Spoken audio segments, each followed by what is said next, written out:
जैसा मैंने वादा किया था कि नेक्स्ट वीडियो मैं लेकर आऊंगा आपको इंटेलिजेंट बनाने के लिए, इंटेलिजेंट प्रॉपर्टी बाइंग में। आप इंटेलिजेंटली कहां पर प्रॉपर्टी खरीद सकते हैं। इंटेलिजेंट बनने के लिए बहुत रॉकेट साइंस नहीं है। 3 मेन मुद्दे पर ध्यान रखना है। 3 पॉइंट अगर ध्यान में रखेंगे तो आप इंटेलिजेंट बन सकते हैं। यस, आप इंटेलिजेंट बन सकते हैं। पहला पॉइंट क्या है? First and most important point, वो क्या है? Timing. Timing in property buying is most important than any other things. इसके साथ, टाइमिंग के साथ value, price, price will affect your profit. Timing तो ठीक है, प्राइसिंग गलत हो गया तो आपका प्रॉफिट मार्जिन कम हो सकता है। नेक्स्ट पॉइंट क्या है सर? नेक्स्ट पॉइंट है location. Third point is location. Yes, अगर आपने गलत लोकेशन पे, टाइमिंग सही है, प्राइसिंग सही है, गलत लोकेशन पे खरीद लिया तो वो आपकी इंटेलिजेंट प्रॉपर्टी बाइंग नहीं होगी। आप नुकसान करेंगे या आपके पैसे नहीं बढ़ेंगे। तो इन तीनों मुद्दे पे मैं बात करूंगा कि इंटेलिजेंट प्रॉपर्टी बाइंग में आपको वैल्यू बाइंग क्या है। एक छोटा सा एग्जांपल दूंगा मैं। 2011-12 एग्जैक्ट, फिर मैं 2011-12 क्योंकि 11-12 के बाद रिसेशन शुरू हुआ है रियल एस्टेट में 9 साल से। उसके पहले गोल्डन पीरियड था। तो 2012 में टाइमिंग गलत था, लेकिन लोकेशन सही अगर चुनते, प्राइस सही चुनते तो पैसे बना सकते थे। कहां पर? जैसे एग्जांपल गुड़गांव की बात करें, गोल्फ कोर्स एक्सटेंशन रोड और वर्सेस द्वारका एक्सप्रेसवे। 2012 में जो गोल्फ कोर्स एक्सटेंशन में खरीदा, रिसेशन तो तभी चल रहा था। उस समय प्राइस अप्रॉक्स 6000 से 6500 है, लेकिन आज जाइएगा वहां पर, अगर कोई प्रॉपर्टी खरीदेंगे तो लगभग 9000 से 10000 के ऊपर प्राइस है। तो क्या बढ़ा? नहीं बढ़ा। टाइमिंग भी ठीक ठाक था, टाइमिंग गलत था, ठीक ठाक मैं नहीं कहूंगा, लेकिन लोकेशन सही था, लोकेशन सही था, प्राइसिंग भी सही था।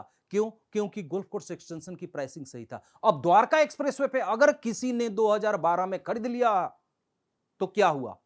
वहां पर 5000 का, 6000, कुछ कुछ प्रॉपर्टियां 7000 पे बेची गई, कुछ कुछ तो 9000 पे खरीद लिया लोगों ने, कुछ लोगों ने 10000 पे खरीद लिया।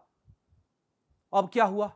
द्वारका एक्सप्रेसवे की प्रॉपर्टी आज भी स्टक है वहां पर, वहां पर वो स्टक हो गए तो उनके प्राइस नहीं बढ़े, नुकसान हुआ लोगों को, लोग बाहर नहीं निकल पाए, लेकिन एक्सटेंशन में लिया तो पैसे बनाए।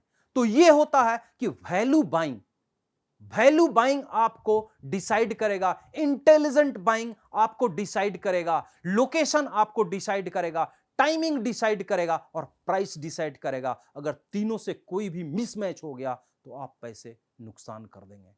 इसको कहते हैं intelligent property buying. Value versus emotion, इसका मतलब क्या होता है? हम कभी भी किसी के भी कहने में इमोशनली डिसीजन ले लेते हैं, फलना कह रहा है अच्छा होगा, अच्छा लोकेशन पे, जानकार है, या हम कुछ ज्यादातर लोग प्रॉपर्टी खरीदते समय किससे सलाह लेते हैं?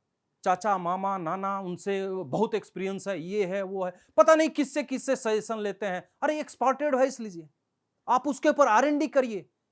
हो सकता है कि उसमें कुछ लोग सही निकल जाए, लेकिन एडवाइस किससे लेना चाहिए? एक्सपर्ट से लेना चाहिए, जो फेयर देता हो, न कि आपको डुबा दे। ऐसे लोगों से बच के रहिएगा और सही एडवाइस लेकर आप अगर इन्वेस्ट करेंगे तो इंटेलिजेंट होगा। इमोशनली डिसीजन नहीं लेना है कि इमोशनली जो हाँ, किसी ने कह दिया यस खरीदना चाहिए, इमोशनली आपने डिसीजन ले लिया तो गड़बड़ हो जाएगा। आप वैल्यू बाइंग करिए, अंडर वैल्यू प्रॉपर्टी को चुनिए और ओवर वैल्यू प्रॉपर्टी को ना चुने, कि whether it is under valued और ओवर वैल्यू और फेयरली वैल्यू, ये आपको सोचना पड़ेगा, एक्सपर्ट से पूछना पड़ेगा। और ये रहा value buying versus emotional buying.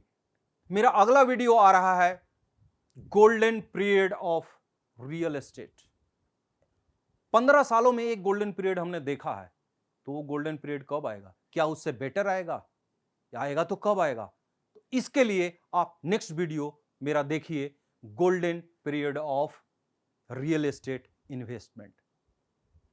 मेरे वीडियो को सब्सक्राइब कीजिए और इसको फॉरवर्ड कीजिए ताकि लोग भी इंटेलिजेंटली अपने आपके रिश्तेदार हों, दोस्त हों, सही जगह, सही समय और सही प्राइस पे खरीद पाएं, इन्वेस्ट कर पाएं और पैसे बना सकें।